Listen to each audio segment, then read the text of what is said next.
Hey, Magdi. Hello, Sudha.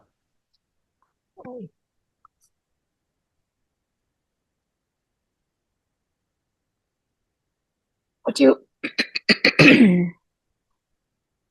talked about now.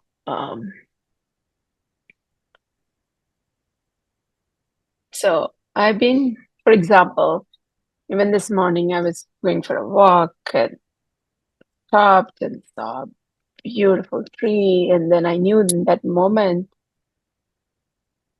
there was no gap.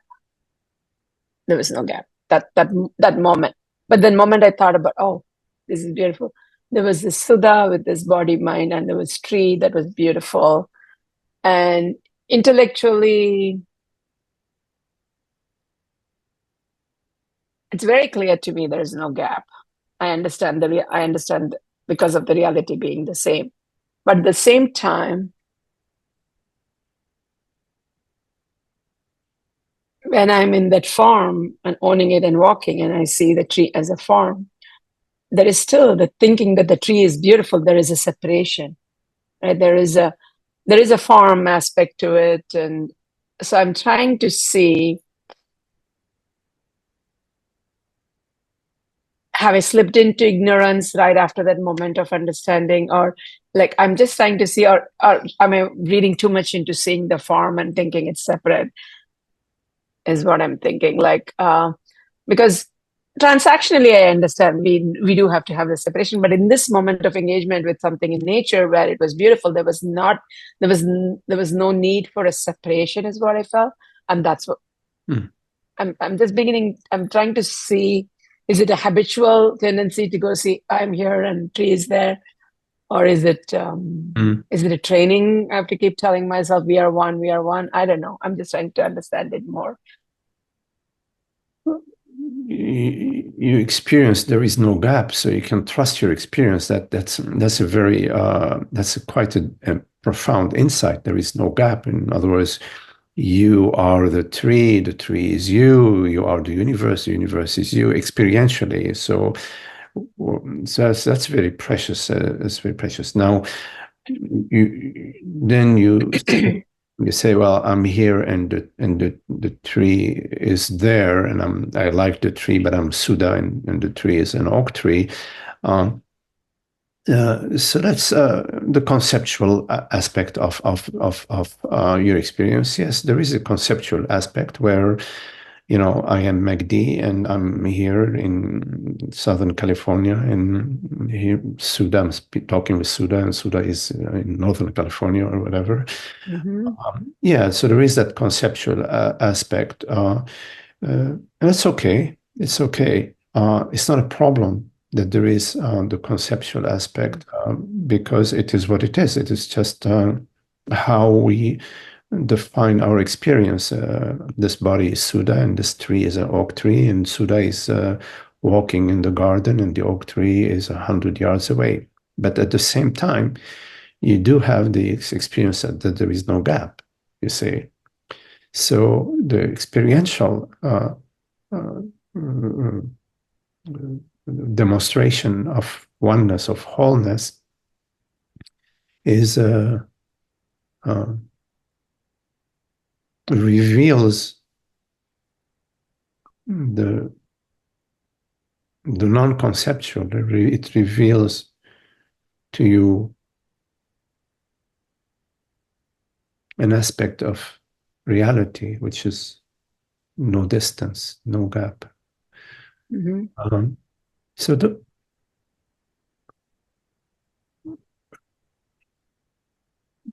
problem arises when we perceive a problem. Okay.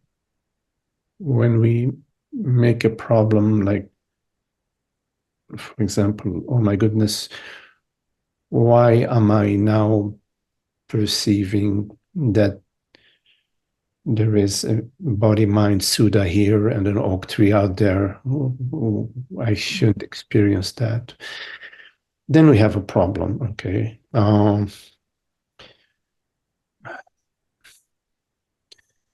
So, but you can, rather than perceiving a problem, understand that, okay, there is that conceptual realm,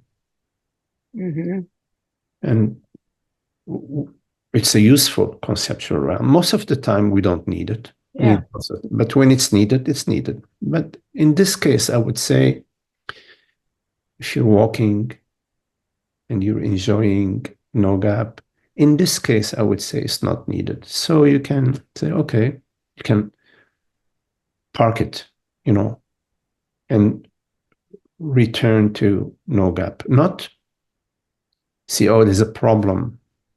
Because now you engage in the problem. You engage in the problem as what? As a separate entity, as somebody who is not the totality. So now you are feeding the wrong model, you see, and you're reinforcing the wrong model. But you have access to no gap. Just appreciate that. Go back to that. Wow, go back to that. I don't think I have control over access to no gap, at least not yet. I feel that way. I feel like I have access to my consciousness, I have access to universe. There are moments of no gap happening, and I'm not, or whoever is, it's not like I know, oh, okay, right now I'm not going to feel the gap. It just happens spontaneously, and it happens more than once, multiple times. So that's what I mean by saying I understand, but it also is not always there. No, you say you have no access to no gap as what? As who? As this body mind standing in front of the oak tree, I can't say, okay, there's no gap. I mean, if I bring my mind in, there is gap. Yes, you're right. I don't know, because when you say I have no access to no gap, then what is this I that you're referring to? So you can take a look at that. Yes. Because you are self-hypnotizing yourself. So you have to wake yourself up from the hypnosis. So you say, well, who is it that has no access to the no gap? Yeah. Suda. Well, Suda is just Yes. is the name of the body mind which you perceive, which you manage. It's not what you are. So you cannot be conflating the Yes. body mind with I. So that Yes. is available to you.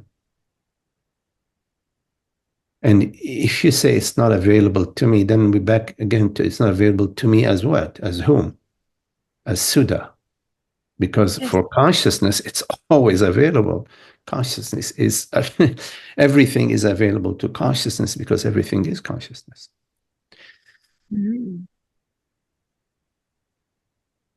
Yes. Yes. When I answered that question, I answered as Sudha, you're right. As Sudha, as body mind, there'll always be separation, and I as consciousness. There's only separation when you identify yourself as Suda. Yes. But the absence of identification, Suda, the body mind is okay. Suda, the body mind. My Toyota, my yellow Toyota is a yellow Toyota. My village is named Temecula. It's Temecula. Is no separation. Only in identification there is separation. Only when I am Suda, only when the I is referring as to somebody named Suda, then we are in the illusion of separation, which is just one of the many ways in which the universe is manifesting itself.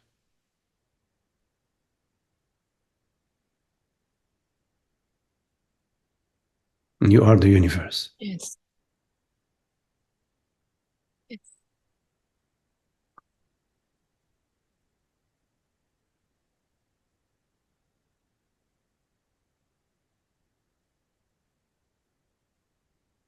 Don't try to improve Suda. I think that's I think that's the right thing you said. Yes. I think that's what. Thank you. I think you nailed that correct. I was like, just be, And it was just be is different from improving Sudha to become be. Yes, thank you. Yeah. Okay. Thank you.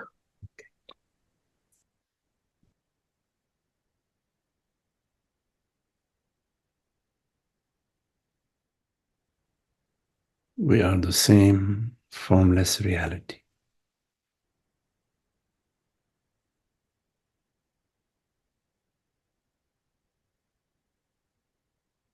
Irrespective of what is appearing on the screen.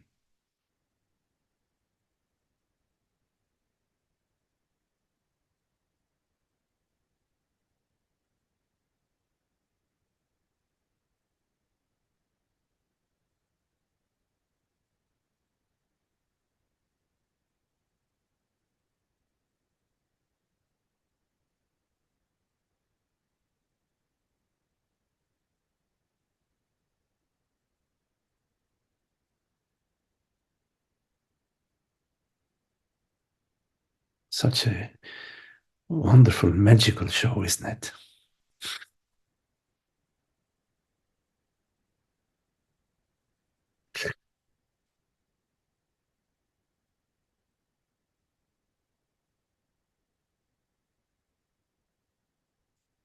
This morning I was having breakfast and I saw this hand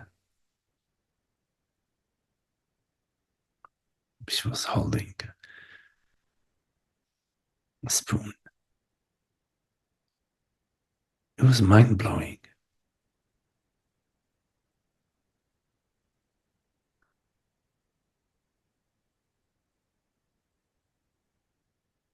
Human hand.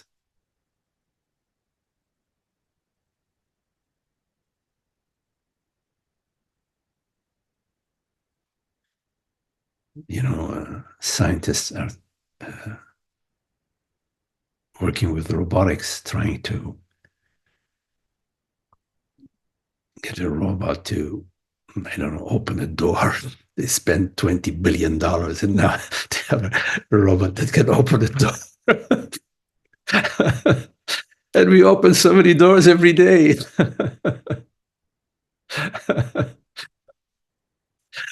It's amazing. We perceive, we hear, sense, we sense the sunshine, the breeze.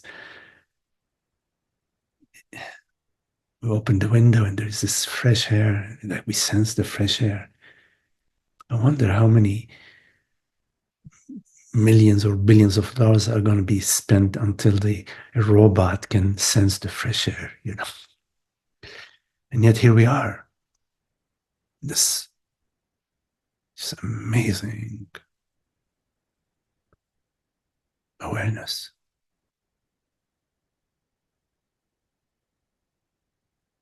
That we can understand. Not just we perceive, but we know that we perceive. And there is this knowledge, this knowingness, this awareness.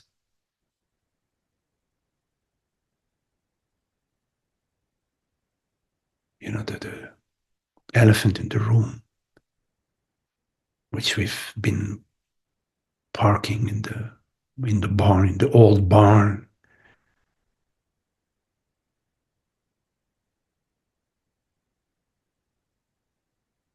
Bring it out, bring it to the forefront. I awareness, I presence, I being. Bring it to the foreground. Live as that.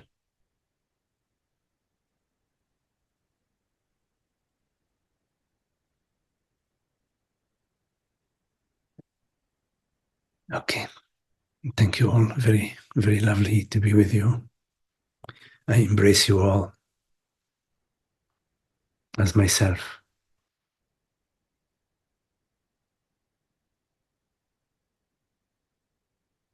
Thank you.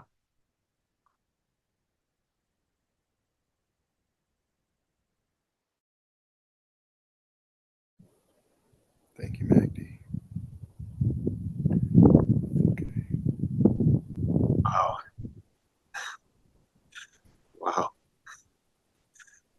That's profound.